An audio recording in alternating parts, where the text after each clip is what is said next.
আরজ বাজারে যিনি আছেন মুফতি ফজলুর রহমান পাত্র মাদ্রাসার সম্মানিত মুহতামিম, মঞ্চে বসা ওলামা হযরত, সামনে বসা মুসলমান ভাইরা, পর্দার আড়ালের সম্মানিতা মা এবং বোনেরা, প্রশাসনের ভাইরা, প্রাণ প্রিয় ফরিদপুরবাসী, আল্লাহর দরবারে শুকরিয়া জানাচ্ছি যিনি আমাদের সুস্থ রেখেছেন। শরীর সুস্থ না থাকলে কিছুই ভালো লাগে না, এটা আমার ভালো লাগছে না। সুতরাং যিনি সুস্থ রাখলেন, ওয়াইদা মারিদতু ফাহুয়া ইয়াশফিন, আমাদের জাতির পিতা হযরত ইব্রাহিম আলাইহিস সালাম এটা শিখিয়েছেন যে আমি যখন অসুস্থ হই আমাকে সুস্থতা দান করেন ওই আল্লাহ। অন্য কারো ক্ষমতা আছে না। ঔষধ এটা ওসিলা। আমি যদি সারা দুনিয়ার ঔষধ সব খেয়ে ফেলি, আল্লাহর হুকুম যদি না হয়, কিয়ামত পর্যন্ত আপনি সুস্থ হতে পারবেন না। সুতরাং সুস্থতা অসুস্থতা এটা আল্লাহ নিজের হাতে রেখেছেন। আমি সহ যারা অসুস্থ আছি, আল্লাহ আমাদেরকে শেফায়ে কামেলা আজেলা দান করুন। শুকরিয়া আদায় করি আল্লাহর দরবারে, যারা আমরা এখানে আসতে পারলাম। হাজার হাজার মানুষ এই জেলায় বাস করে, সবাই আসতে পারে না। কোরআনে কারীম আল্লাহ তাদের জন্য নিয়ামত বানিয়েছেন। কুল বিফাদলিল্লাহি ওয়া বিরহমাতিহি ফাবিযালিকা ফালইফরাহু হুয়া খায়রুম মিম্মা ইয়াজমাউন। তামাম পৃথিবীতে যা আল্লাহ দিয়েছেন মানুষকে, সবচাইতে দামি এবং উত্তম সম্পদ দিয়েছেন কোরআন। 850 কোটি মানুষ এই দুনিয়ায় এখন বাস করে, মাত্র আমরা 210 কোটি মুসলিম। আমরা ছাড়া পৃথিবীর কেউ বলতে পারে না যে আমরা কোরআন পেয়েছি। বলতে পারে? যারা বলতে পারে বলেন আলহামদুলিল্লাহ। দরুদ আর সালাম পড়ছি আমাদের নবী মুহাম্মদুর রাসূলুল্লাহ সাল্লাল্লাহু আলাইহি ওয়াসাল্লামের প্রতি। নবী মুহাম্মদুর রাসূলুল্লাহর প্রতি আমাদের কয়েকটা কাজ বাকি আছে। আমি পড়া কোরআন শরীফ থেকে প্রায় 33টা পেয়েছি, এখানে অন্তত 5টা বলতে চাই। শুনবেন না আপনারা? যেহেতু রজব মাস, এটা আজকের এই তারিখটাও এরকম 26শে রজব, দিবাগত রাত চলছে 27। এই রাতেই বিশ্ব নবীকে আল্লাহ নিয়েছিলেন এই ধুলির ধরা থেকে একেবারে আরশ মহল্লা। আল্লাহ তাআলা বলেন আল্লাযী বারাকনা হাওলাহু লিনুরিয়াহু মিন আয়াতিনা ইন্নাহু হুয়াস সামিউল বাসীর। যিনি তার বান্দার চারিদিকে বরকতময় করে দিয়েছিলেন, তার পুরা সফরটা ছিল বরকতময়। জিবরাইল সহ লক্ষ লক্ষ ফেরেশতারা তার সাথে এই সফরে সঙ্গী হয়েছিলেন। একটা দেশের প্রধানমন্ত্রী কোন দেশে গেলে যেমন 20, 25, 100 জন সফর সঙ্গী থাকে, নবী মুহাম্মদুর রাসূলুল্লাহর সাথে ছিল 70,000। এটা পৃথিবীর কেউ দেখাতে পারবে না। পুরাটা জায়গায় আল্লাহ তাকে পরিপূর্ণ বরকত দিয়ে নিয়েছেন। যেখানে যেখানে থেমেছিলেন প্রত্যেকটি জায়গায় তাকে নিদর্শন দেখিয়েছেন। লিনুরিয়াহু মিন আয়াতিনা, যেন আমি তাকে আমার নিদর্শনগুলো দেখাতে পারি। যেই দিন তিনি নিয়ে গেলেন ওই দিন থেকে আবার যেদিন দিয়ে গেলেন এই দিন পর্যন্ত একাধারে 27টা বছর সময় পার হয়ে গেছে। যেহেতু বিশ্ব নবীকে আল্লাহর সামনে একটা কল্যাণময় রাষ্ট্র হাতে দেবেন, নবীজি যেদিন হিজরত করেন ওই দিনই তাকে আল্লাহ এটা শিখিয়েছিলেন, মিল্লাদুনকা সুলতানান নাসীরা, হে আল্লাহ তোমার পক্ষ থেকে এমন একটা কল্যাণময় রাষ্ট্র আমাকে দান করো যার ভেতরে তোমার সাহায্য থাকে। আল্লাহ এই দোয়াটা কবুল করেছিলেন তার প্রতিফল দেওয়ার জন্য 53 বছর বয়সে এই ধুলির ধরা থেকে নিয়ে গেছেন 27 বছরের সফরে। 14টা জিনিস তাকে দিয়েছিলেন, 27টা জিনিস তাকে দেখিয়েছিলেন। তাফসিরে হাক্কানি মুফাসসির লিখেছেন বিশ্ব নবীকে আল্লাহ এই 27 বছরে কয়টা জিনিস দেখিয়েছেন। এটা ক্লাস চলছে, জবাব দেবেন। এমনি আজকে তো আর ওই অবস্থা নেই। আমার জবাব দিয়ে বলেন তো কয়টা জিনিস দেখিয়েছেন? 27টা। আরো জোরে বলে।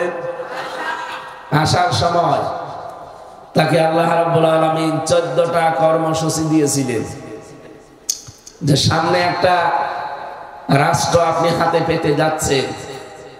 যেহেতু আমরা অলরেডি 53 বছর পার করে ফেলেছি, সামনে আমরা একটা রাষ্ট্র হাতে পেতে যাচ্ছি। কথা বলেন না কেন?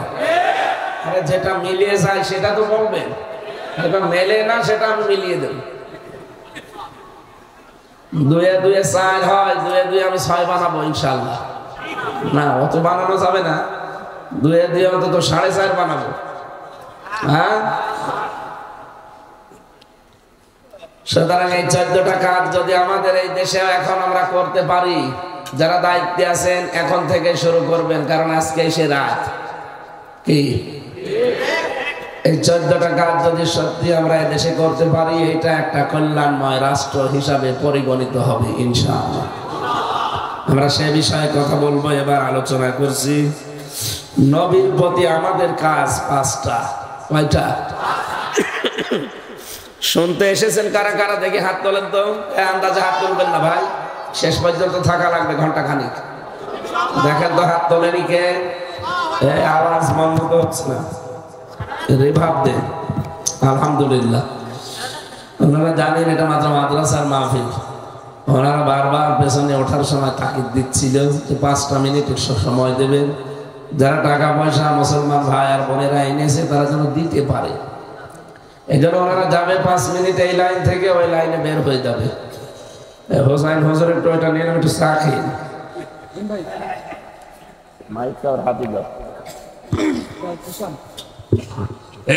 আসসালামু আলাইকুম ওয়া রাহমাতুল্লাহ। ভালো আছেন সবাই? সম্মানিত সুবহানাল্লাহ আলহামদুলিল্লাহ লা ইলাহা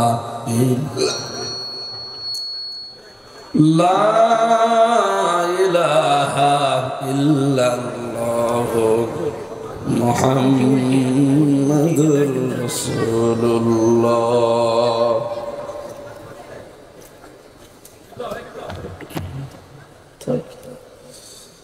আলহামদুলিল্লাহ। রজব মাস, নবীদের প্রতি আমি কাজ কয়টা বললাম যেন? ও ভালো করে একেবারে ক্লাসের মতো আত্মস্থ করে নিব। রব্বুল আলামিন বলেন 1 নম্বরে তোমাদের নবীজির উপরে তোমাদের দায়িত্ব বা কাজ হচ্ছে দরুদ পড়বা। কি পড়া? এখান থেকে একটা মাসলা বের হয়, দরুদ পড়া যাবে নবীজির প্রতি। নবীজির প্রতি নাম নিয়ে যারা জিকির বানিয়েছেন এটা করা যাবে না। কত মানুষ এখন নতুন নতুন জিকির বানিয়েছে। কি মাইক নিয়েছেন? সাউন্ড মন মতো হচ্ছে না ভাই, ঠিক করে কি করবে? এতক্ষণ এনারা কি করছিল?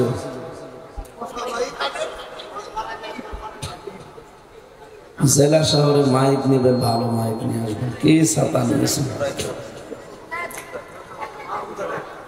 আমার ভাইরা আওয়াজ যা আছে বাড়িয়ে রিভাব দেন। আর যদি না পারেন সামনে থেকে এরকম অনুষ্ঠানে আপনি মাইক দেবেন না, বুঝলেন? লক্ষ লক্ষ মানুষ আছে এখানে।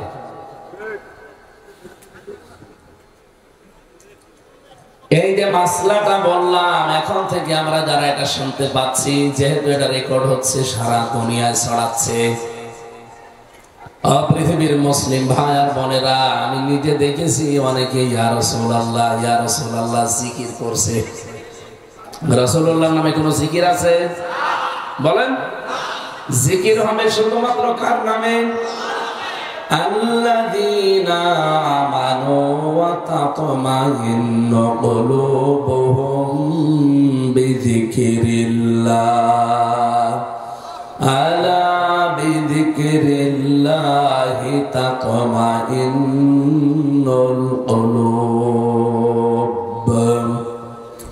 সূরা আমাদের 28 নম্বর আয়াতে আল্লাহ জানিয়েছেন, যারা ঈমানদার তাদের অন্তরটা প্রশান্তি লাভ করবে আল্লাহর জিকিরে।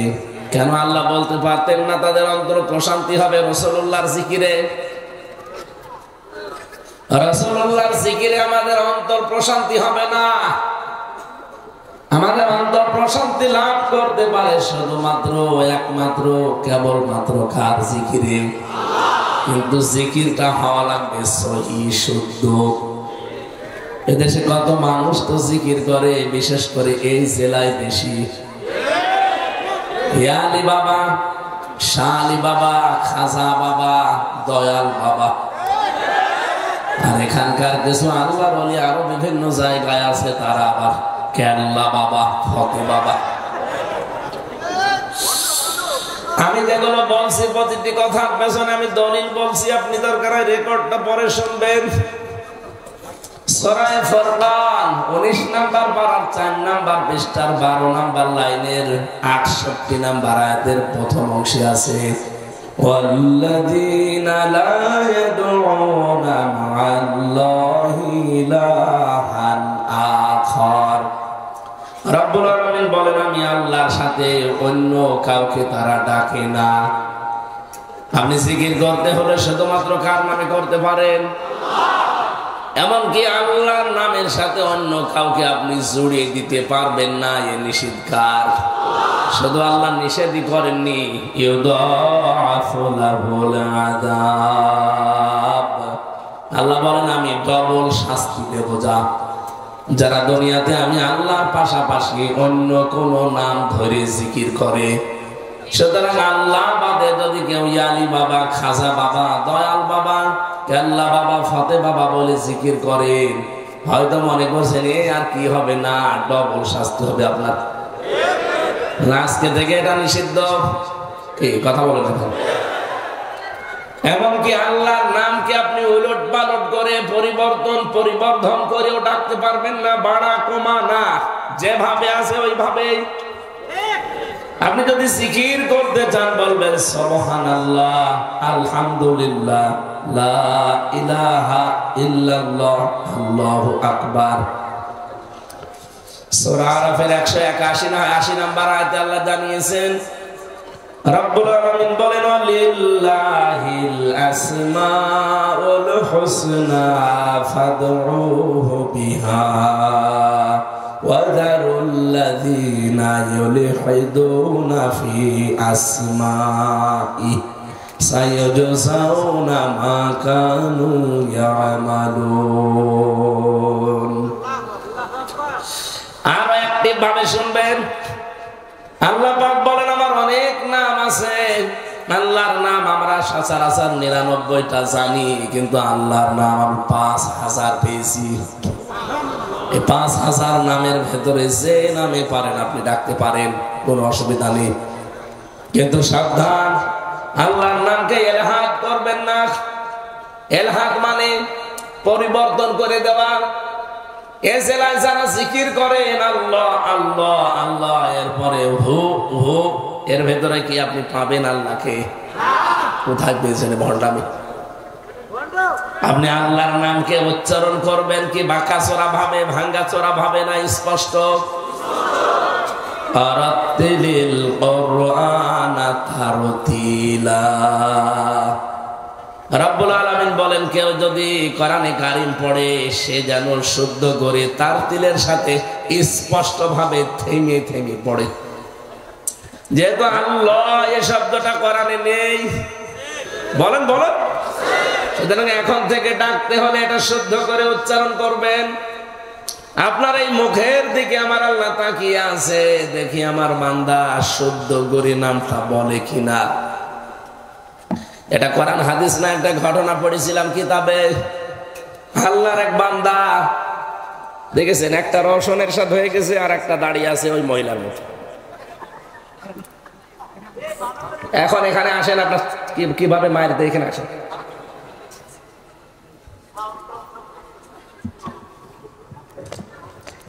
সাতা দিয়েছেন এখান থেকে দেন। রাত বাজে এখন 9:30, এখন ভণ্ডামি করতে আসছে।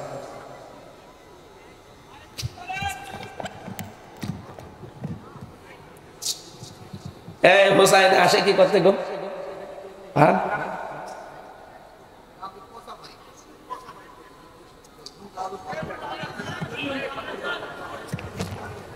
এটা লাগবে না, এটা বন্ধ করে দিন। এটা বন্ধ করে দিন তো, ওই একটা থাকলে হবে।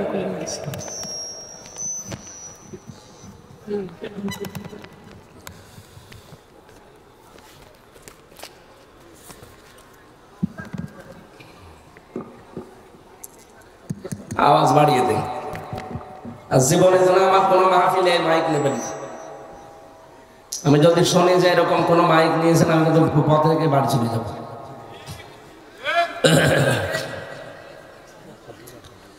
সুবহানাল্লাহ ওয়ালহামদুলিল্লাহ লা ইলাহা ইল্লাল্লাহ সুবহানাল্লাহ ওয়ালহামদুলিল্লাহ। জবান খুলে পড়েন সুবহানাল্লাহ আলহামদুলিল্লাহ লা ইলাহা ইল্লাল্লাহ লা ইলাহা ইল্লাল্লাহ মুহাম্মাদুর রাসূলুল্লাহ। ফরিদপুর বার্ষিক ক্লাস চলছে, ক্লাসের মতো করে কথাগুলো আপনি আয়ত্ত করে নেবেন। আমি যে কথা বলেছিলাম, আল্লাহর নামকে আপনি এলাহাদও করতে পারবেন না। আমি যা বলছি এগুলো এমনি এমনি বলা দরকার বলি, আপনি শোনা দরকার শোনেন, বিষয়টা এমন না। আল্লাহর নির্দেশ, জিকির করা লাগবে। বলেন তো শুধুমাত্র কার নামে? এবং কি তার নামকে আপনি এলাহাদ মানে পরিবর্তন করতেও পারবেন না। সুতরাং এই দেশে হয়তো অনেকে বুঝে হোক না বুঝে হোক, ওই ভণ্ড বিদ্যে প্রতারণায় খপ্পরে পড়ে তারা জিকির নতুন নতুন বানিয়েছেন। আপনি ভুল পথে আছেন।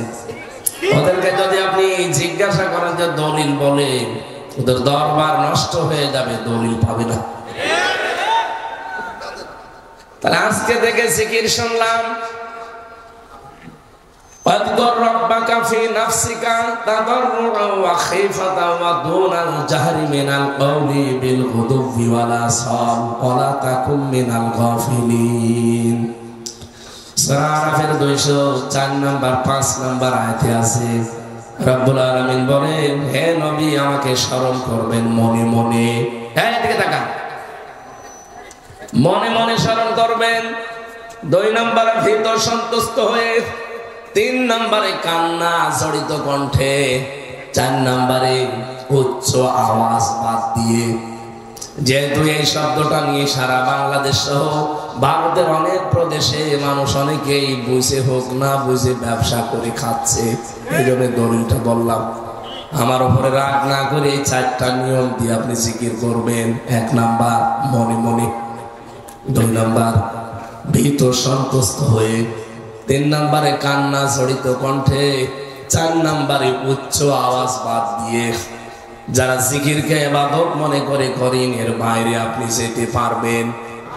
আরো জোরে বলেন। এর বাইরে যারা আছেন তারা ভুল পথে আছেন, আপনার কোনো দলিল নেই।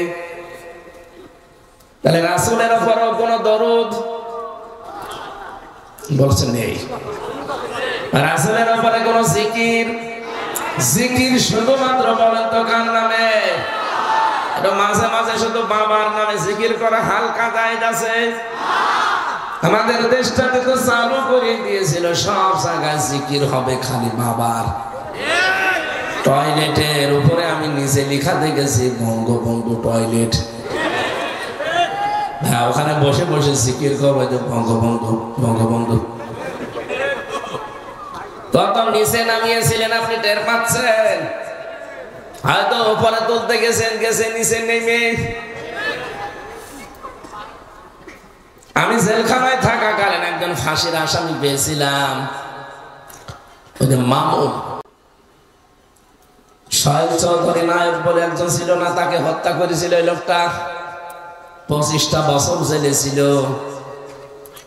আমরা এদিকে রাত 3:30টায় উঠতাম তাহাজ্জুদ পড়ার জন্য, আরো একটু জিকির করার জন্য, কিন্তু জিকির জাত মতো না। এই ইয়া রাসূলুল্লাহ, ইয়া রাসূলুল্লাহ, কি গো? মাওলানা মামুনুল হক আর আমি 2 জন ওনাকে ডাক দিলাম, ভাই কি করেন? জিকির করি। কিসের জিকির? রাসূলের ইশকে। ও ইশকে জিকির করে। এর কোন দলিল আছে? আপনি বলছেন কেন? মনে বলছে হ্যাঁ আছে। একটা সবুজ পাগড়ি মাথায় দেওয়া লোক মাইজ ভান্ডার শরীফের মুরিদ, ওই এসেছিল ছেলে, আমার রুমে ছিল। উনি আমাকে শিখিয়ে দিয়েছে জেল থেকে যদি তাড়াতাড়ি বের হতে চান ইয়া রাসূলুল্লাহ জিকির করবেন। ওই তো শিখাবে। ও যেমন এক ভণ্ড আপনাকে একটা ভণ্ড জিকির শিখিয়ে দিয়েছে। রাসূলুল্লাহর নামে ভাই এই যে আলেম, ইনি শাইখুল হাদিস। আর আমি কোরআন শরীফ আমার এই বুকের ভেতরে আল্লাহ দিয়েছেন, সাফ বলছি রাসূলের নামে কোনো জিকির আমরা পাইনি। আপনি এখন থেকে যদি জিকির করতে চান আল্লাহর নামে করবেন, আর দরুদ পড়তে চাইলে আপনি রাসূলের নামে পড়বেন। সূরা আহজাবের 56 নম্বর আয়াত কাতারে শোনালাম, ইন্নাল্লাহা ওয়া মালাইকাতাহু ইউসাল্লুনা আলান নাবী ইয়া আইয়ুহাল্লাযীনা আমানু সাল্লু আলাইহি ওয়া সাল্লিমু তাসলিমা। অবশ্যই আমি আল্লাহ নিজে এবং আমি যত ফেরেশতা বানিয়েছি কোন ফেরেশতা বাদ নেই। মালাকুন আল্লাহ দেয়নি, মালাইকা বহু বচন দিয়েছেন। যত ফেরেশতা বানিয়েছি সব ফেরেশতা ইউসাল্লুনা আলান নবী, তারা দরুদ পড়ে আমার নবীর উপরে। ইয়া আইয়ুহাল্লাযীনা আমানু, ওহে যারা ঈমানের দাবি করো, সাল্লু আমার আদেশ, দিস ইজ মাই অর্ডার, এটা আমার অর্ডার, আদেশ, তোমরাও দরুদ পড়ো। তুমি একা পড়ো না, সল্লি দিতেন তাহলে সাল্লু বহু বচন। তোমরা যারা সবাই বসে আছো সবাই দরুদ পড়ো আলাইহি, তার উপরে, ওয়া সাল্লিমু তাসলিমা। কিভাবে পড়বা? যথাযথভাবে, সম্মান দিয়ে। এই শব্দটা বলার জন্য আমি এসেছি। যথাযথভাবে আপনি সম্মান দিয়ে কিভাবে পড়বেন? অনেকে আয়াতের ব্যাখ্যা ভুল ব্যাখ্যা করে মানুষকে জানিয়েছে যে যথাযথ সম্মান দিয়ে, তার মানে দাঁড়িয়ে পড়ি করা লাগবে। ইয়া নবী, আপনি রাসূলের পুরা 63 জীবন খোলেন, 63 বছর পুরা জীবন আমি নিজে পড়ে কোন জায়গায় একটা দুইটা না, সিরাতের প্রায় 13টার উপরে আমার গ্রন্থ পড়া আছে। কোন জায়গায় আমি পাইনি যে রাসূলের জন্য ইয়া নবী সালাত, এটা সব মানুষ বানিয়েছে। আপনি যদি সত্যি যথাযথভাবে দরুদ পড়তে চান, যেহেতু সাল্লু আলাইহি ওয়া সাল্লিমু তাসলিমা, সম্মানজনকভাবে, সম্মান সূচকভাবে, যথাযথভাবে হক আদায় করে দরুদ পড়তে চান, যেই কথাগুলো দরুদে বলেন ওইগুলো আপনার জীবনে আগে সেট করবেন। ফরিদপুরবাসী, আমি আবার বলছি, এটা কিন্তু রেকর্ড হচ্ছে, এখানে থাকছে না, সারা বাংলাদেশ সহ বিশ্বে বিভিন্ন ভাষায় তার রূপান্তর হয়ে চলে যাচ্ছে। সবাইকে আহ্বান জানাচ্ছি, আপনি দরুদে বলেছিলেন আল্লাহুম্মা, হে আল্লাহ, সাল্লি আলা। সাল্লুন শব্দের 4টা অর্থ হয় এখানে। সাল্লুন মানে রহমত নাজিল করা। হে আল্লাহ, তুমি রহমত নাজিল করো আলা মুহাম্মদ, মুহাম্মদের উপরে। সহসাই যেন আল্লাহ আমাদের প্রশ্ন ছড়িয়ে দিচ্ছেন, হে ফরিদপুরবাসী, আমার মুহাম্মদের উপরে যে আমি রহমত নাজিল করব, কে এই লোকটা? আমরা কিন্তু কোন পরিচয় আগে বলি না, সবাই এক বাক্যে জবাব দিয়েছি, সাজ্জিদিনা, তিনি আমাদের নেতা। তিনি আমাদের বলেন বলেন কেন আপনি অন্য কোন শব্দ না নিয়ে সাজ্জিদিনা বলতে গেলেন? কারণ নেতৃত্বের এই শব্দটা, এটা শুধু দুনিয়ার সাথে সম্পৃক্ত না, এটা আখিরাতের সাথেও সম্পৃক্ত। নেতা হতে হলে নবীজির 5টা গুণ আমার আল্লাহ তাকে দিয়েছিলেন, যে নেতা সারে তারে নেতা মারা যাবে না। পৃথিবী থেকেও যদি নেতৃত্ব দিতে চাই, মাস্ট বি, তার ভেতরে 5টা গুণ থাকাই লাগবে। 1 নম্বরে সে লোকটা জ্ঞানী হবে এবং সুঠাম দেহের অধিকারী হবে। আপনি এই আয়াতটাকে আমি বানিয়ে বলছি। সূরা বাকারা 2 নম্বর পারা 19 নম্বর পৃষ্ঠা 12 নম্বর 14 নম্বর লাইনে আছে, দেখবেন 247 নম্বর আয়াতের শেষের দিকে। قال إن الله اصطفاه عليكم وزاده بسطة في العلم والجسم। রব্বুল আলামিন বলেন, এই পৃথিবীতে যে মানুষগুলো জ্ঞান অর্জন করে আর যে মানুষগুলো শক্তিশালী, তাদেরকে আমি আল্লাহ মনোনীত করেছি নেতৃত্বের জন্য। এটা একটা মুসলিম দেশ, 96% মুসলমান আমরা এখানে আছি। আমাদের যারা নেতৃত্বে আছে, দেখেন তো শরীরের শক্তি কি অবস্থা। আপনি রওশনের সাথে কথায় ধরেন, কথা বলছে দেখেন, ওরা আমার মনে হয় ঠেলা মারাও লাগবে না, এমনি পুড়ি যাবে। হিরো আলমের কথা ধরেন, আর জ্ঞানের যে বহর, এমন এমন নেতা, জাতীয় নেতার উপাধি পেয়ে গেছে, ওর যদি পেটে বোম মারেন, কোরআন শব্দের অর্থ কি বলতে পারবেন? এই জন্য আমরা দেখি অনেক মানুষ আন্দাজে ফতোয়া দেয় যে কোরআনের সাথে রাজনীতির কোনো সম্পর্ক নেই। আপনি জানবেন কি করে? আমার এই ছোট্ট মাথার ভেতরে কোরআনে রাজনীতি আছে এরকম আয়াত পেয়েছি 918 জায়গায়। আরো যারা বড় বড় মাথা আছে এরকম এনাদের তো আরো বেশি পাওয়ার কথা। আমি যদি 918 জায়গায় পাই, তাহলে রাজনীতি করে যারা কোরআন দিয়ে তারা তো আরো বেশি পেয়েছে। আর আপনি কোরআনের রাজনীতিতেই নেই, আন্দাজে ফতোয়া দিয়ে দিলেন। জ্ঞান যদি থাকতো আপনি কথা বলতে পারতেন না। আমি যে আয়াত পড়েছিলাম প্রথমে, ওয়ালা তাকফু মা লাইসা লাকা বিহি ইলম ইন্নাস সামআ ওয়াল বাসারা ওয়াল ফুআদা কুল্লু উলাইকা কানা আনহু মাসউলা।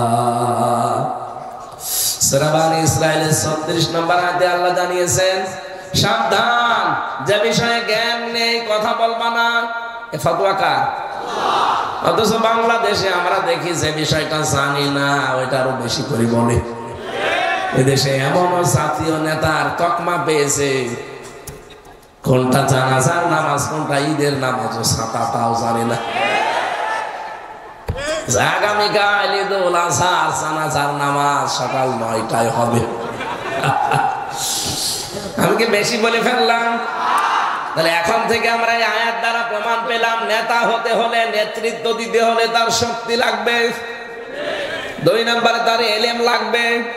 কথা বলেন এখানে। দ্বিতীয় নম্বরে আছে সূরা শুআরা, এটা পাবেন 19 নম্বর পারা 12 নম্বর পৃষ্ঠার 5 নম্বর লাইনের 52 নম্বর আয়াতে, ওয়ালা তুতিউ আমরাল মুসরিফিন আল্লাযীনা ইউফসিদুনা ফিল আরদি ওয়ালা ইউসলিহুন। আল্লাহ পাক বলেন, তাদের অনুসরণ করা যাবে না দুনিয়ায় যারা ইসরাফ করে। ইসরাফ মানে অপচয় করা, অপব্যয় করাকে ইসরাফ বলে। 2 নম্বরে দুনিয়াতে যারা বিশৃঙ্খলা তৈরি করে, ফাসাদ সৃষ্টি করে, সংশোধনের জন্য যাদের কোনো ভূমিকা নেই। এখানে আয়াতে আল্লাহ 3টা কথা জানিয়েছেন। তাহলে সামনে নেতৃত্ব দিতে পারবে তারা যারা দুনিয়াকে সংশোধন করতে চায়, ফাসাদ বিশৃঙ্খলা যারা তৈরি করতে চায় না, আর যারা অপচয় করে না, এদের নেতৃত্ব মেনে নেওয়া লাগবে। আমি কি আয়াতগুলো সব এখন তৈরি করছি? বাড়ি যেয়ে খালি মিলিয়ে দেখবেন, আপনার জীবন আশা করছি এদিকে ঝুঁকে আসবে। 3 নাম্বারটা বলছি এবার। রব্বুল আলামিন বলেন, যারা জালেম হবে এদের জন্য নেতৃত্ব দেওয়া জায়েজ নেই। সূরা বাকারা 124 নম্বর আয়াতের মাঝের অংশে আছে, ক্বালা ইন্নী জাইলুকা লিন-নাসি ইমামা। হযরত ইব্রাহিম আলাইহিস সালাম তিনি যখন জীবনের প্রতিটি পরীক্ষায় পাশ করে গেলেন, 50টা পরীক্ষা আল্লাহ তাকে করেছিল। কয়টা? প্রত্যেক পরীক্ষায় তিনি যখন পাস করলেন, আল্লাহ পাক বলেন, ইব্রাহিম আমি তোমাকে মানব জাতির জন্য নেতা বানিয়ে দিলাম। হযরত ইব্রাহিম ওই সময় প্রশ্ন দিলেন, ক্বালা ওয়া মিন যুররিয়াতি, হে আল্লাহ, নেতৃত্ব দেওয়ার এই গুণাবলী, এই দায়িত্ব, এটা কি শুধু আমি পেলাম নাকি আমার বংশধর যারা আসবে, আমার সন্তানাদি তারাও পাবে? আল্লাহ সঙ্গে সঙ্গে জবাব দিয়ে দিয়েছেন, ক্বালা লা ইয়ানালু আহদিজ জালিমিন। ইয়ানালু এটা বোঝারে বর্তমান, ভবিষ্যৎ, প্রেজেন্ট, ফিউচার। এই এদিকে তাকা। রব্বুল আলামিন বলেন, কোন জালেমের জন্য এখন আমার কোনো ওয়াদা নেই, ভবিষ্যতেও কোন জালেমের সাথে আমার কোনো অঙ্গীকার নেই। এই আয়াত দ্বারা প্রমাণ হয়, ইব্রাহিম নবীর সন্তান যারা দাবি করে কিয়ামত পর্যন্ত তারা নেতৃত্ব দিতে পারবে, কিন্তু জালেম যারা তাদের নেতা হওয়া জায়েজ নেই। অন্তত 15.5 বছরে যারা ছিল, এরা যে জুলুম করেছে, ওয়াজ করা লাগবে। এটা তো আমি প্রমাণ, আপনারা দেখতে পাচ্ছেন। 3টা বছর আমাদের ফাঁসির কন্ডেম সেলের ভেতরে শয়তান বলে গেছিল। শরীর ওর পর থেকেই দুর্বল হওয়া আরম্ভ হয়েছে। এখনো আমি স্বাভাবিক না। কত পাওয়ার ঔষধ চলছে, কত ডাক্তার আর দেখাবো। বাংলাদেশ সহ, সিঙ্গাপুর সহ, মালয়েশিয়া সহ কত জায়গা দেখালাম। সবার এক কথা যে আপনার ভেতরে যা দিয়েছে, এখন স্বাভাবিক হতে সময় লাগবে। কিন্তু সেই সময়টা তো আপনারা দিন না। বাড়ি যে হাত ধরে পড়ে থাকে যে যাওয়াই লাগবে, এসে আমি করবো কি? এই জন্যই তো মন মতো কথা বলতে পারছি না। আমার ভাইরা, তাহলে আয়াত থেকে যেটা প্রমাণ পেয়েছি, সামনে যেন কাজে লাগাতে পারি, কোন জালেম নেতা হতে পারবে। আমরা কিন্তু অনেকেই 5 তারিখের পর থেকে অনেক নতুন জালেম দেখতে পাচ্ছি। সাদাবাসি করা এটা জুলুম না? কথা বলেন না কেন? চিন্তায় করা এটা জুলুম না? ডাকাতি করা এটা জুলুম না? কালকে আমি নাটোর থেকে পাবনার এই রাস্তায় ডাকাতের কবলে পড়েছিলাম, কিন্তু আমার মনে হয় 8-10 মিনিটের কারণে আল্লাহ আমারে বাঁচিয়ে দিয়েছে। আমরা এসেই দেখি গাড়ি ব্রেক করা, গাছ ফেলা। ওরা কাজ মাছ করে মনে হয় চলে গেছে, তারপরে আমরা ঢুকেছি। আর একটু আগে আসলে আমারও খবর ছিল। কিছু না কিছু হলে অন্তত মোবাইল গুলো তো নিয়ে নিত, বলতো হুজুর দোয়া করেন। একবার গেছিলাম ওই জেলে যাওয়ার আগে 19 সালে, সেদিন পাবনা থেকে লালন ব্রিজ পার হয়েই কেবল মাঠের ভেতরে, আর দেখি গাছ ফেলে রেখেছে, গাড়ি থেমে গেল। ড্রাইভার আমার বলছে, হুজুর মুখ বের করেন, আপনাকে দেখলে হয়তো ওদের দয়া হতে পারে। ও আল্লাহ, মুখ বের করে দেখছি, বলছে যা আছে দিন। আগে তো ভালো ছিলাম, সবগুলো নিয়ে নেওয়ার পরে বলছে, হুজুর চলে যাচ্ছেন, ভাড়া মাড়া কিছু আছে, কুষ্টিয়া যেতে তো তেল মেল লাগবে, কিছু নেবেন না? তেলও তো নেওয়া লাগবে। শেষে 500 টাকা বের করে বলছে যে তেল কিনে চলে যান, বেশি দূর নেই। ড্রাইভার আমার বলছে, হুজুর ডাকাত হলো, ইমানদার ডাকাত, ইমানদার ডাকাত।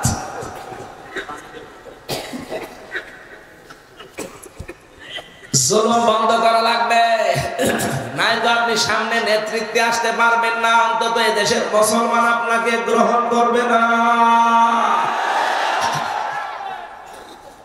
যদি কথা বুঝে হ্যাঁ বা না বলেন আলহামদুলিল্লাহ, আর না বুঝে আন্দাজে যদি ছাগলের 3 নাম্বার বাচ্চার মতো হা বলেছিলাম, ওই 2টা তো দুধ খেয়ে লাফাচ্ছে, আর একটা আন্দাজে লাফায়।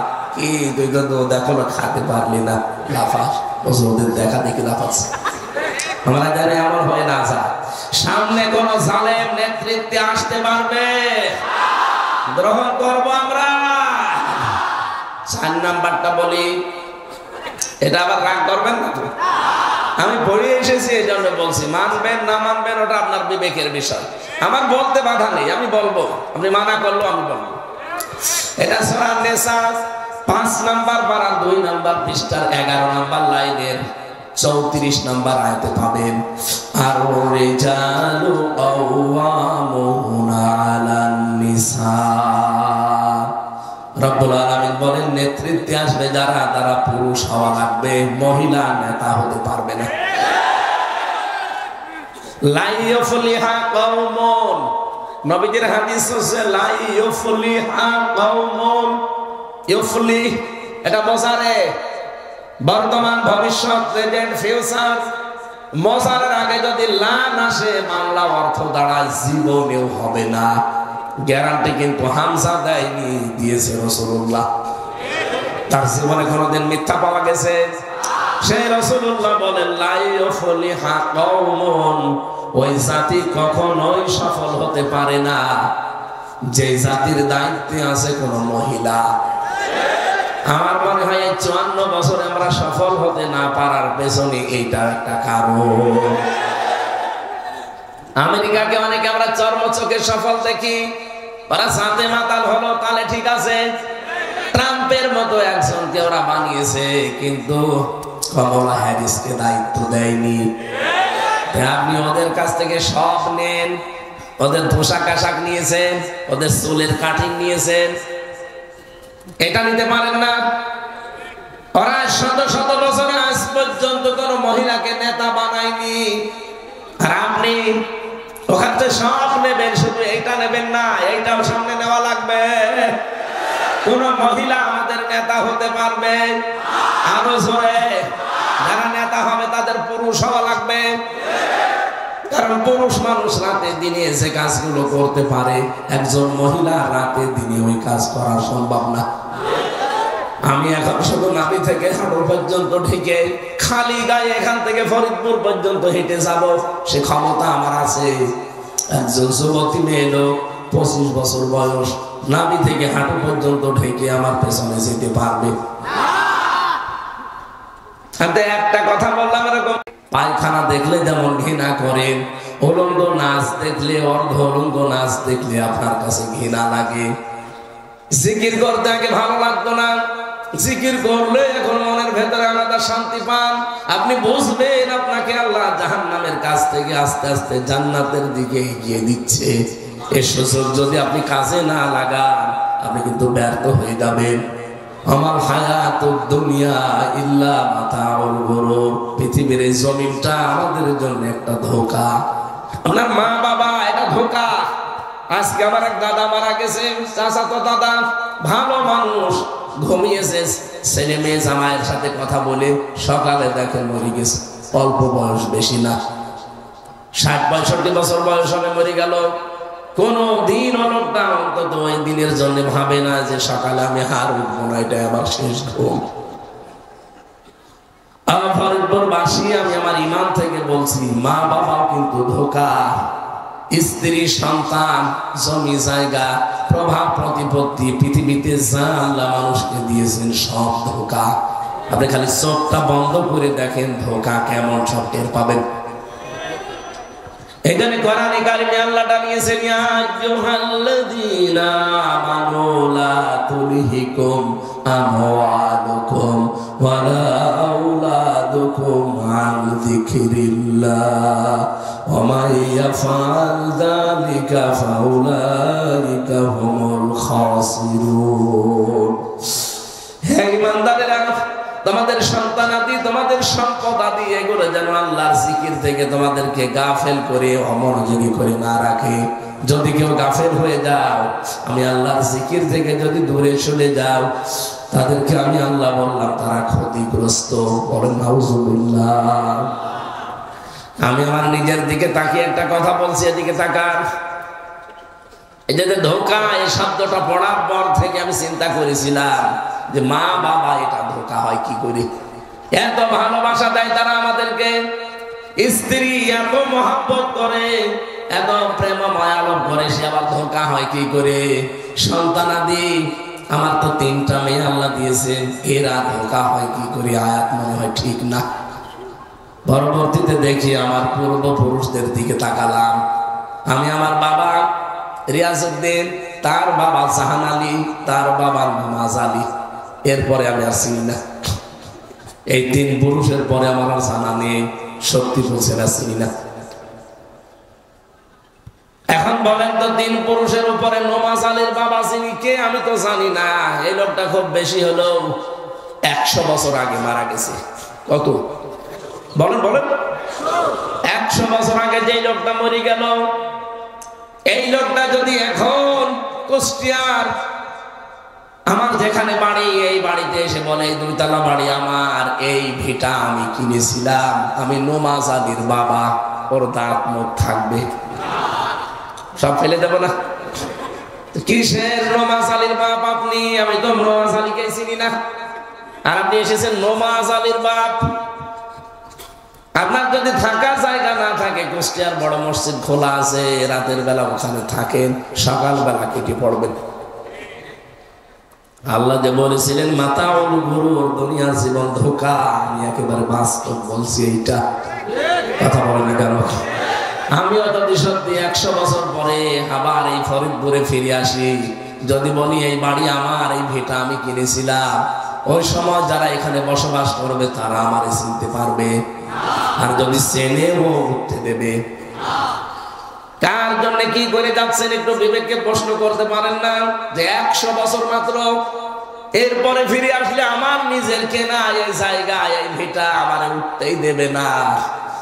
এর জন্য যদি এখন আমি আমার আখিরাতটা নষ্ট করে ফেলি, আপনার অবৈধ কামাই, অবৈধ ইনকাম ভোগ করার জন্য আপনার স্ত্রী, আপনার ছেলে মেয়ে, আপনার মা বাবা, ওরা কিন্তু 2 পায়ে খাড়া আছে, যা করেন।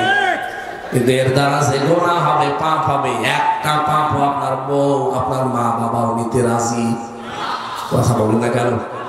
এই জন্য আমরা যেন পাগলামি না করে, আমি সহ যারা এসেছি এখন দুনিয়ার জীবন সম্পর্কে আমরা যেন বুঝতে পারি। আল্লাহ যেহেতু বললেন ধোঁকা, অবশ্যই এখানে কোনো কারণ আছে। কথা বলেন না কেন?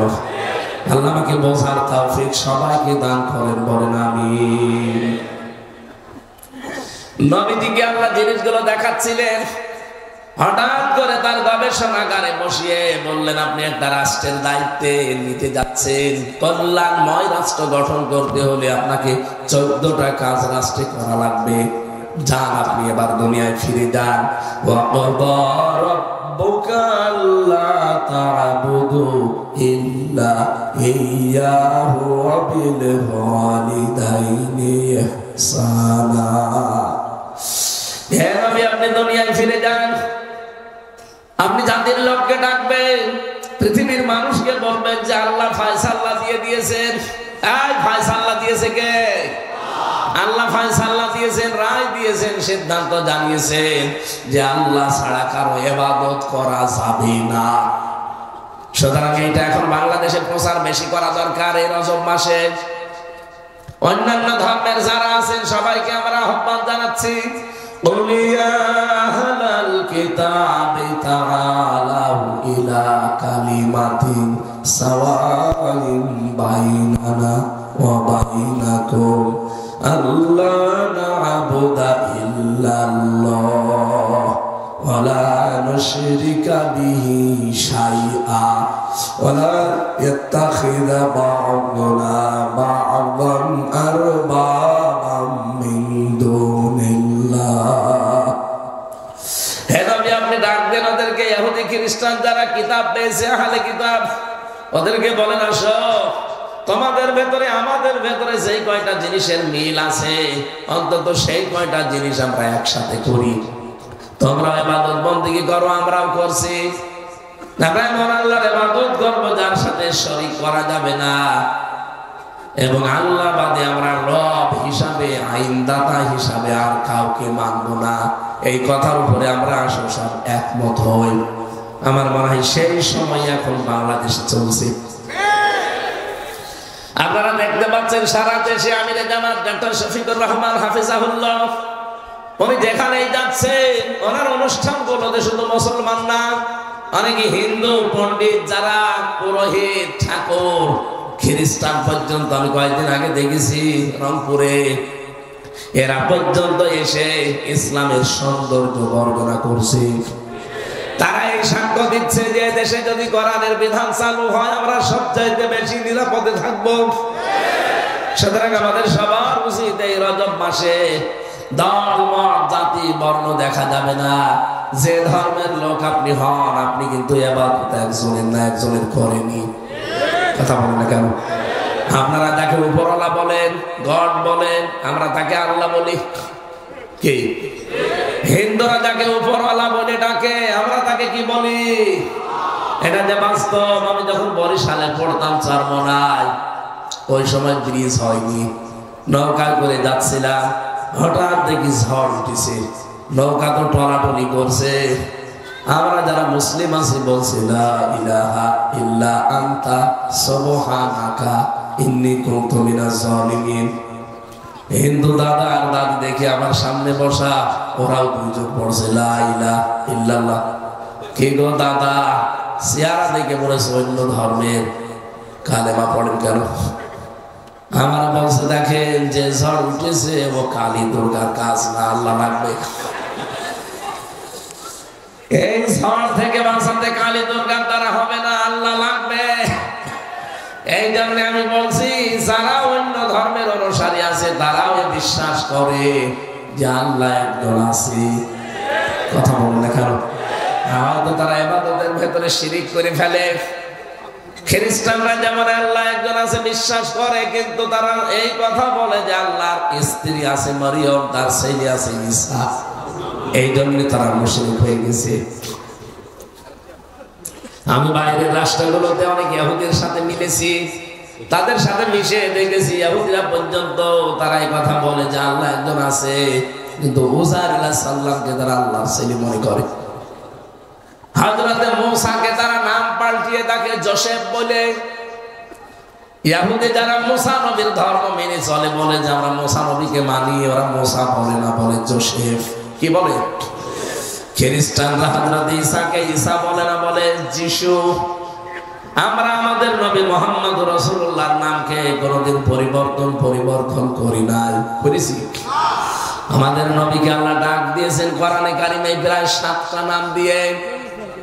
রব্বুল আলামিন বলেন বিশ্ব নবীকে আমি ডাক দিয়েছি আহমদ, মুহাম্মদ, আব্দুল, মুজাম্মিল, মুদাসসির।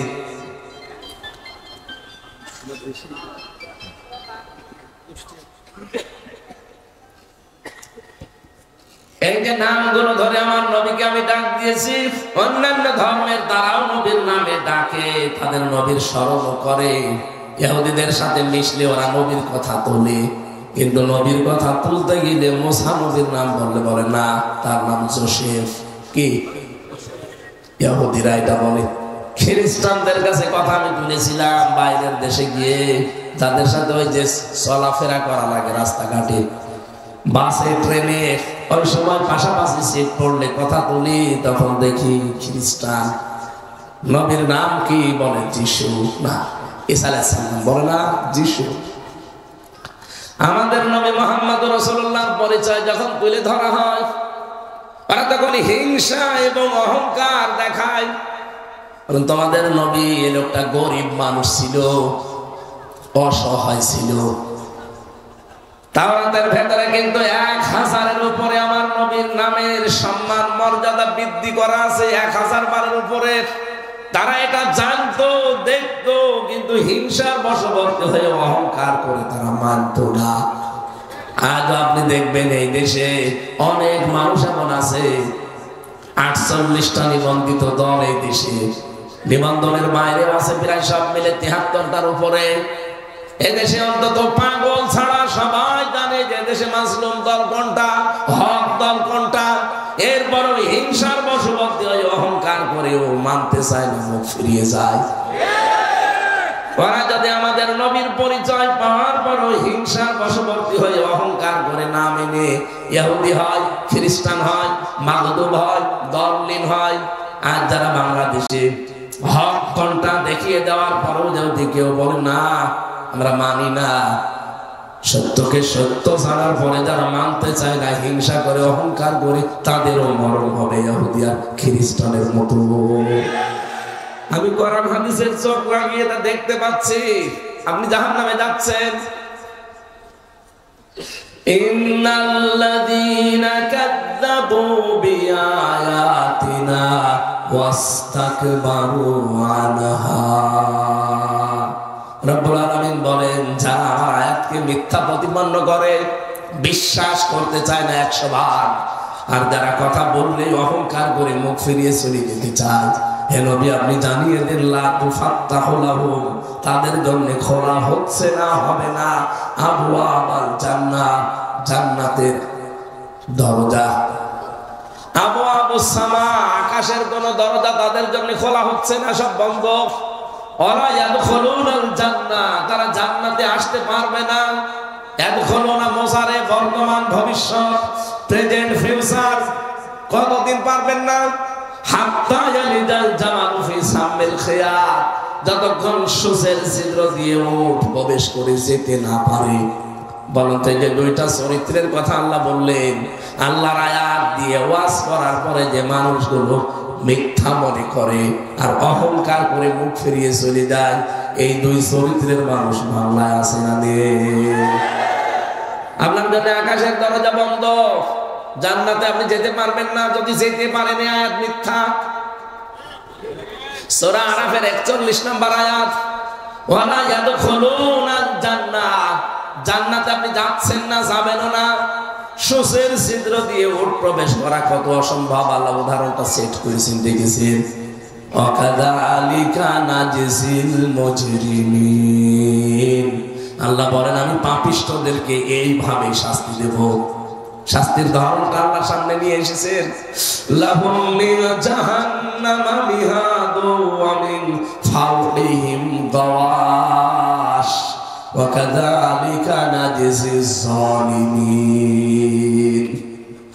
তারা যখন মারা যাবে, দুইটা গুণ বললাম এখানে। আল্লাহর আয়াত দিয়ে ওয়াজ করার পরে যারা মিথ্যা মনে করে, আমি কি আমার বাবার কথা একটাও বলেছি?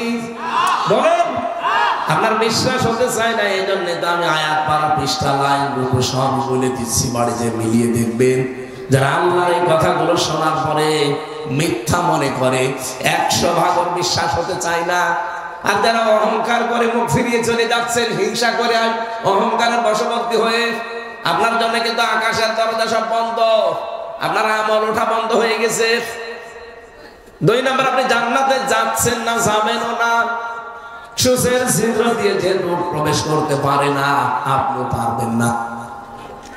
আল্লাহ বলেন ওকে কবরে দেওয়ার পরে ওর কবরের উপরে আমি আল্লাহ জাহান্নামের চাদর দিয়ে ঢেকে দেব আর নিচে আগুন লাগিয়ে দেব। এইভাবে আমি জালিমদেরকে শাস্তি দিয়ে থাকি। এই আয়াতটা পড়ার পরে আমার মনে হচ্ছে এটা বাংলাদেশের তো মেনাজ হয়েছে। এত ওয়াজ, এত তাফসীর পৃথিবীর কোন দেশে আমি পাইনি।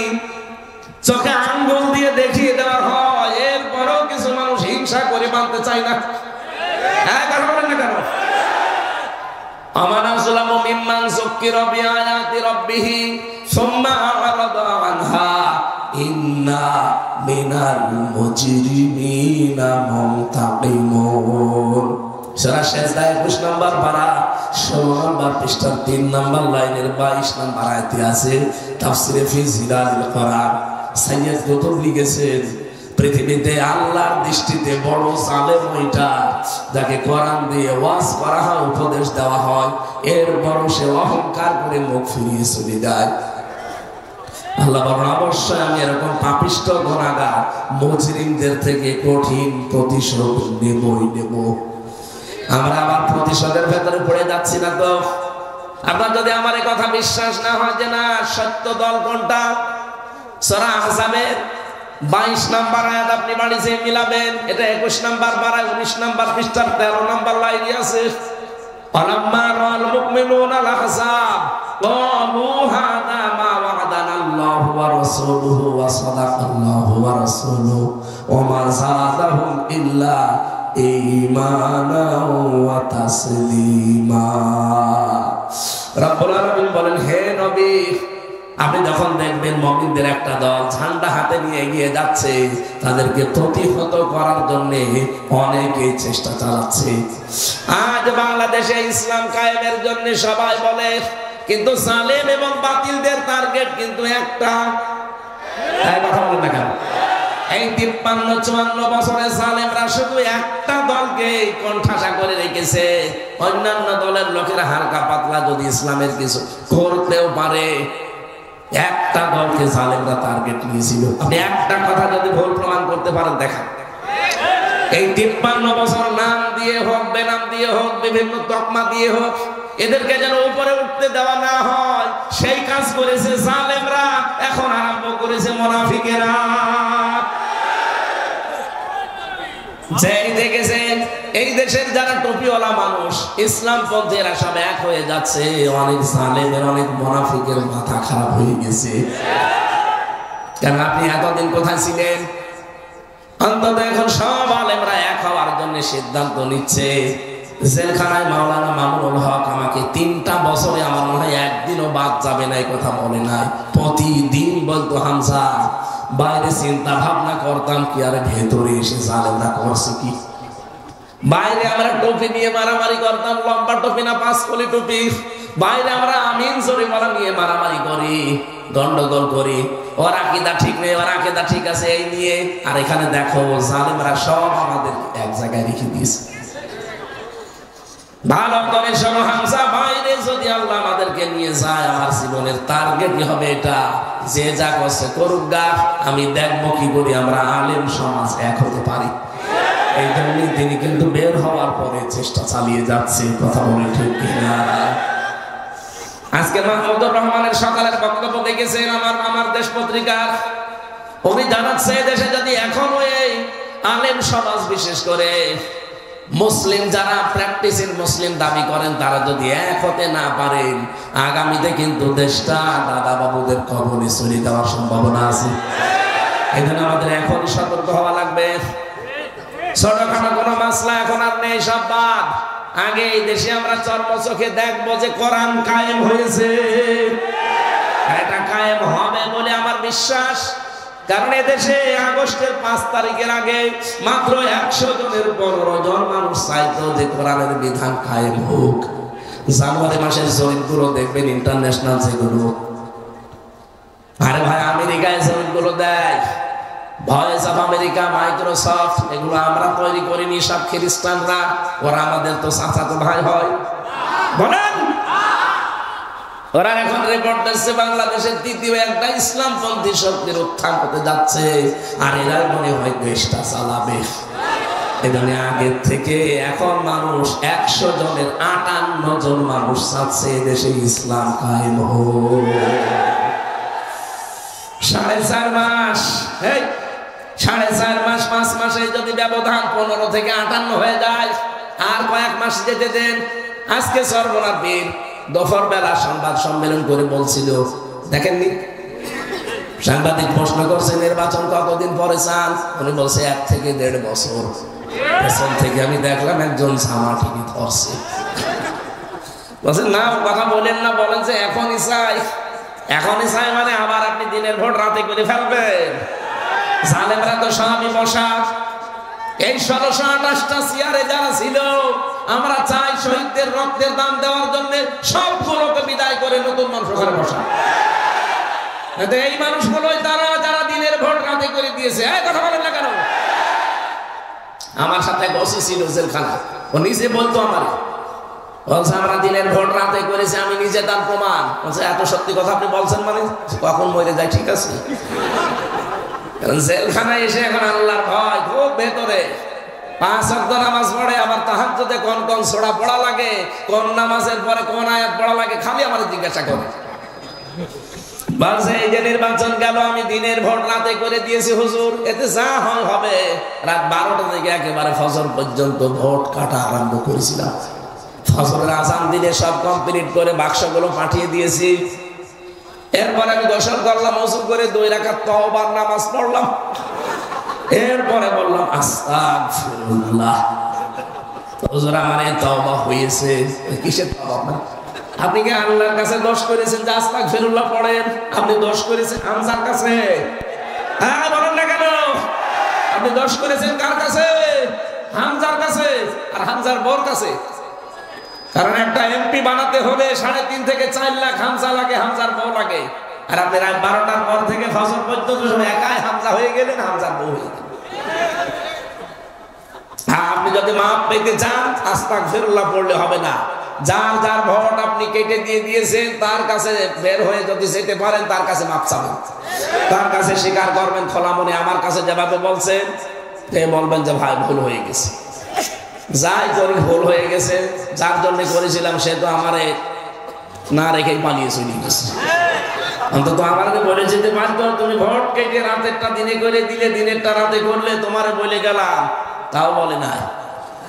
অন্তত আপনি যদি বের হতে চান আর মাপ পেতে চান, আস্তাগফিরুল্লাহ হবে না, যার যার ভোট নষ্ট করেছেন তার কাছে যে ক্ষমা চাবেন, স্বীকার করবেন আর বলবেন যে আপনারা কি চান। এই মাফ করার জন্য আপনারা যা চান আমি তাই দেব। ওরা যদি বলে হ্যাঁ আমরা 2টা করে লাঠি দেবো, তাই খাবো, কি অসুবিধা কি? আপনার তো মাপ লাগবে, এই কথা বলেন না কেন? আপনি মাপ না পেলে কি আমাকেও তো ছাড় পাবেন না। কিন্তু আশ্চর্যের বিষয়, আপনি মাপ চাবেন কি করে? আপনার তো জেল 8 বছর, 8 বছর পরে বের হয়ে দেখবেন অনেক হামজা মরে গেছে, অনেক হামজার বউ মরে গেছে, এই কথা বলেন না কেন? তাদের কাছে আপনি মাপ চাবেন কি করে? বুঝতে পারলাম করবো কি না, কিচ্ছু করা যাবে, কিয়ামতে আপনি ধরা খাবেন। কারণ আল্লাহর হক নষ্ট করলে আমি কিছু বলতাম না, আল্লাহর কাছে মাপ চান। আপনি নষ্ট করেছেন বান্দার হক। এই 1628টা চেয়ারে যারা ছিল বলেন তো সবগুলো জালেম না? আর এগুলো জালেমদের দোষর। এখনো পর্যন্ত অনেকে বহাল তবিয়তে বিভিন্ন জায়গায় আছে আর বলেন নির্বাচন দিন, নির্বাচন দিয়ে করবে কি? আবার দিনের ভোট রাতে করে ফেলবে, কারণ এরাই তারা। এই কথা বলেন না কেন?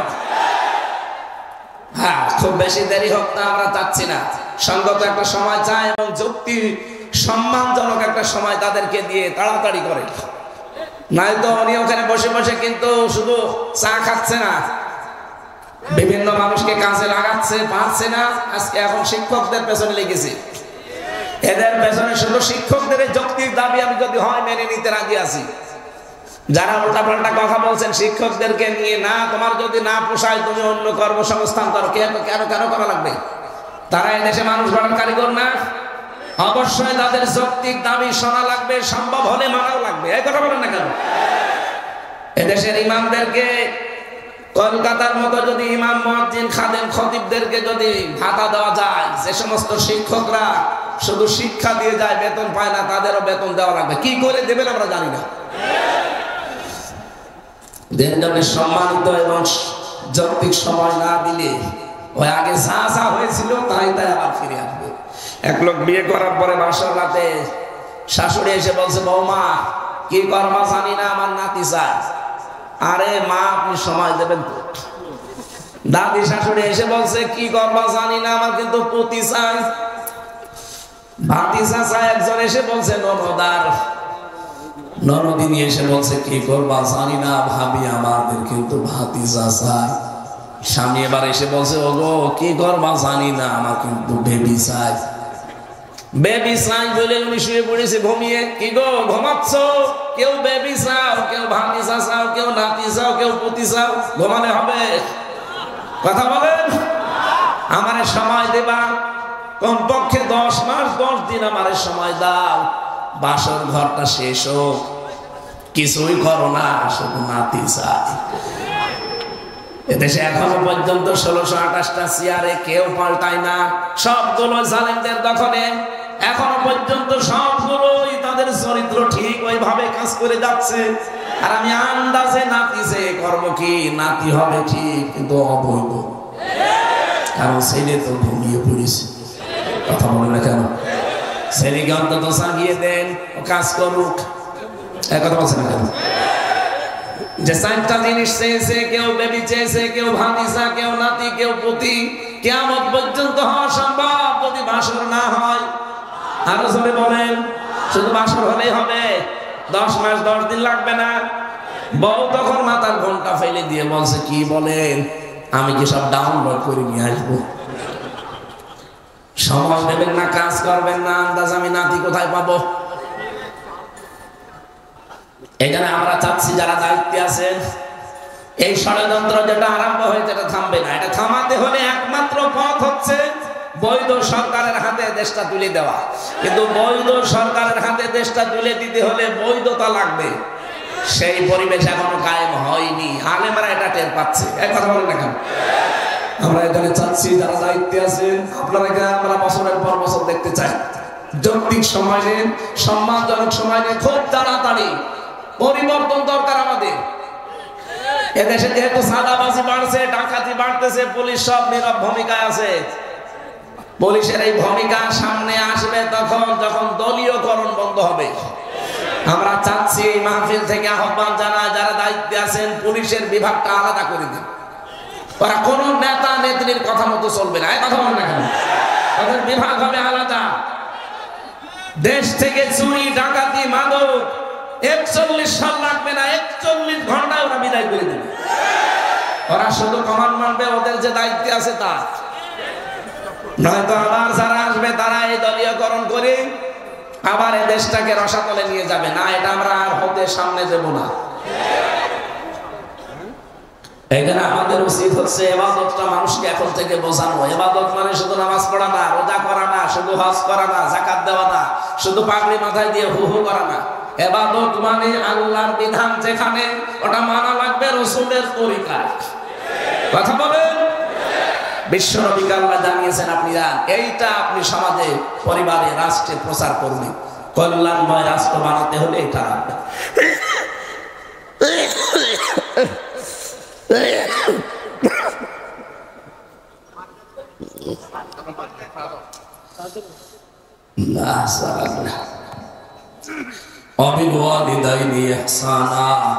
মা বাবা যাদের আছে তাদের যেন খেদমতের ব্যবস্থা করা হয়।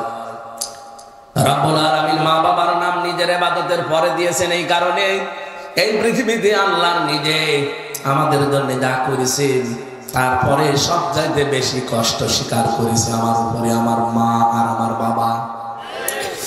বিজ্ঞান এখন প্রমাণ করছে মা দুনিয়াতে সন্তান নিয়ে আসতে 45 ইউনিট কষ্ট আমরা সহ্য করতে পারি সর্বোচ্চ, কিন্তু মা আমাকে দুনিয়ায় আনতে গিয়ে 57 ইউনিট কষ্ট সহ্য করেছে। এখানে যত শক্তিশালী পুরুষ আমরা আছি সর্বোচ্চ 45 ইউনিটের বেশি কষ্ট দিলে আপনি আর পারবেন না সহ্য করতে, মরে যাবেন। অথচ আপনাকে মা, আমার মা 57 ইউনিট কষ্ট সহ্য করেছে এই দুনিয়ায়। এই জন্য দুনিয়া যদি একদিকে যায়, মা বাবা যদি একদিকে থাকে, দাও মা বাবার কাছে থাকা লাগবে। হাজারো পরিবারে আজ আমরা একসাথে থাকতেই পারি না। বর কথা মতো শ্বশুর শাশুড়ির মন রক্ষা করতে গিয়ে শেষ পর্যন্ত মা বাবাকে আলাদা করে দেয়। এমনকি বৃদ্ধাশ্রমে রেখে আসে, অন্য ভাইয়ের আন্ডারে দিয়ে দেয়। এক কথা বলে না কেন?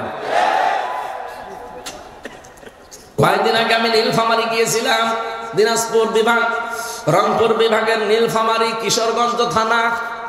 আমাকে ওরা বৃদ্ধাশ্রম দেখতে নিয়ে গেল। যে দেখি এই বলে 25 জন, এই বলে 25 জন মার বাবা বসে বসে কাঁদতেছে। তাদের চোখের পানির দিকে তাকালি আমি টের পেয়েছি সবাই তাদের সন্তানের জন্য বরদোয়া করছে। 2 জনের সাথে কথা বললাম, একজন বলছে আমার ছেলে ডিসি, আর একজন বলছে আমার ছেলে আমেরিকায় থাকে।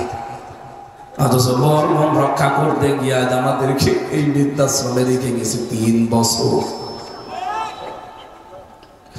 সম্মানিত মা বোনরা, আপনারা আমার উপরে রাগ করেন আমি জানি, সঠিক কথাই হচ্ছে এটা শুধু নামাজ পড়া, রোজা রাখা, কালো বোরকা পরা ইবাদত না। নিজের স্বামীর মার বাবাকে আপনার নিজের মা বাবার মতো মনে করা লাগবে।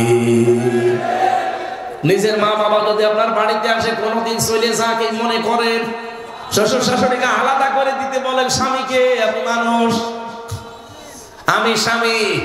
যত স্বামী এখানে বসে আছেন প্রত্যেকটা স্বামীর পক্ষ নিয়ে বলছি, প্রতিটা স্বামী আমরা চাই বিয়ের পরে মা বাবা যেন আমাদের সাথে থাকে। এটা চান কারা কারা? হাত তোলেন তো। হ্যাঁ মেয়েরা, আপনারা ভিডিও যদি দেখতে পান দেখেন কার স্বামী হাত তুলেছে। প্রত্যেক স্বামী আমরা চাই খেয়ে থাকি না খেয়ে থাকি মা বাবার সাথে থাকবে। কিন্তু 100টা পরিবারের 98টা পরিবারে আজ মেয়েরা এটা চাই না। কি করবেন দুনিয়া নিয়ে? আপনি তো 100 বছর পরে মাটির নিচে, আমিও 100 বছর পরে মাটির নিচে। সুতরাং মা বাবা যাদের আছে এদের খেদমত করে, সেবা করে, তাদের পেছনে সাধ্যমতো খরচ করে এই সমাজটাকে আবার মানুষের সমাজে পরিণত করার চেষ্টা চালাবো ইনশাআল্লাহ। শরীরের দিকে তাকে আমি আর পারছি না। আল্লাহুম্মা আমিন। লা ইলাহা ইল্লা আনতা সুবহানাকা ইন্নী কুনতু মিনাজ জালিমিন। রাব্বিরহামহুমা কামা রাব্বায়ানি সাগীরা। আল্লাহুম্মা গফিরলি ওয়ারহামনি ওয়াহদিনি ওয়াফিনি ওয়ারযুকনি ইয়া রাব্বাল আলামিন। আল্লাহ তাআলা কোরআনের এই বাগান যারা সাজিয়েছে তুমি দেখতে পাচ্ছ কি সুন্দর করে তারা পরিশ্রম দিয়ে দিয়ে বাগানটা বানিয়েছে। রব্বুল আলামিন এই বাগানটা যারা সাজিয়েছে এদেরকে এদের জীবনটাও তুমি সাজিয়ে দাও। সম্মানিত সভাপতি অ্যাডভোকেট মতিয়ার রহমান নিজামী সাহেবকে কবুল করো। আল্লাহ তাআলা প্রফেসর আব্দুল তাওয়াব স্যার সহ যত সম্মানিত মেহমান হাফেজ মাওলানা জুলফিকার আলী, মাওলানা হোসেন মাহফুজ সহ অধ্যাপক নজরুল ইসলাম সহ ডাক্তার শাহিদ জাদ্দার সহ যত নাম না জানা মানুষেরা এসেছে, আল্লাহ তাআলা অনেকের নাম